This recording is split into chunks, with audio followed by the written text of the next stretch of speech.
সিলেটের আধ্যাত্মিক রাজধানী খ্যাত হযরত শাহজালাল রহমতুল্লাহি আলাইহির মাজার ও মসজিদ প্রাঙ্গণ এখন উত্তপ্ত এক নতুন বিতর্কে। সম্প্রতি এনসিপির নেতাদের তারাবির নামাজ আদায়কে কেন্দ্র করে শুরু হওয়া ঘটনা এখন রাজনৈতিক ও ধর্মীয় তর্কের রূপ নিয়েছে।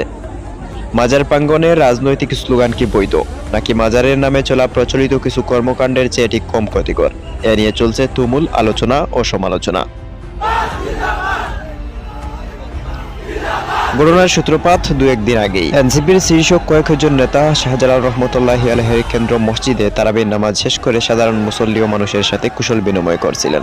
এ সময় উপস্থিত কিছু অনুসারী ইনকিলাব জিন্দাবাদ স্লোগান দিয়ে ওঠে। শান্তিপূর্ণ মাজার এলাকায় এই রাজনৈতিক স্লোগান যেন আগুন ঢেলে দিয়েছে স্থানীয় রাজনীতিতে।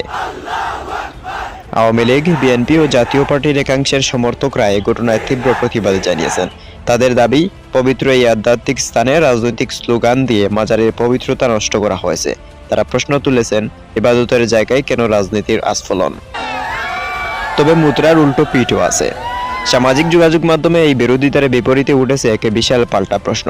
সাধারণ মানুষের একটা বড় অংশ পাল্টা আক্রমণ করে বলেছেন, যারা ইনকিলাব জিন্দাবাদ স্লোগানকে মাজারে অবমাননা বলেছেন, তারা মাজারে প্রচলিত অন্যান্য ও ইসলামিক কর্মকাণ্ড নিয়ে কেন নীরব? সিলেটের সাধারণ সচেতন মহলের দাবি, বছরের পর বছর ধরে বিভিন্ন মাজারে তথাকথিত ওরসের নামে মাদক সেবন ও বেহায়াপনার চলে আসছে। কিন্তু রাজনৈতিক প্রতিপক্ষ যখন স্লোগান দেয়, তখনই কেবল এক শ্রেণীর মানুষ অপবিত্র বা পবিত্রতার রক্ষায় ঝাঁপিয়ে পড়ে। তাদের অভিযোগ, এটি কেবলই দ্বিমুখী নীতি।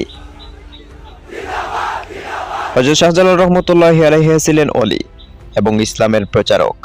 তার আস্তানায় রাজনৈতিক প্রতিহিংসা যেমন কাম্য নয়, তেমনি মাজার কেন্দ্রিক কোনো অপসংস্কৃতি ইসলামের শিক্ষা সমর্থন করে না। এনসিপির স্লোগান বনাম প্রচলিত বন্ডামির এই দ্বৈত এখন সিলেটের টপ অফ দ্য টাউন।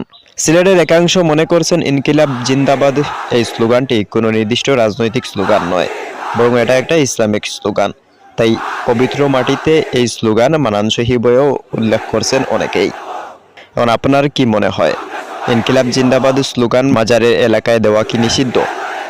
তা আপনার মতামত কমেন্টে জানাতে পারেন।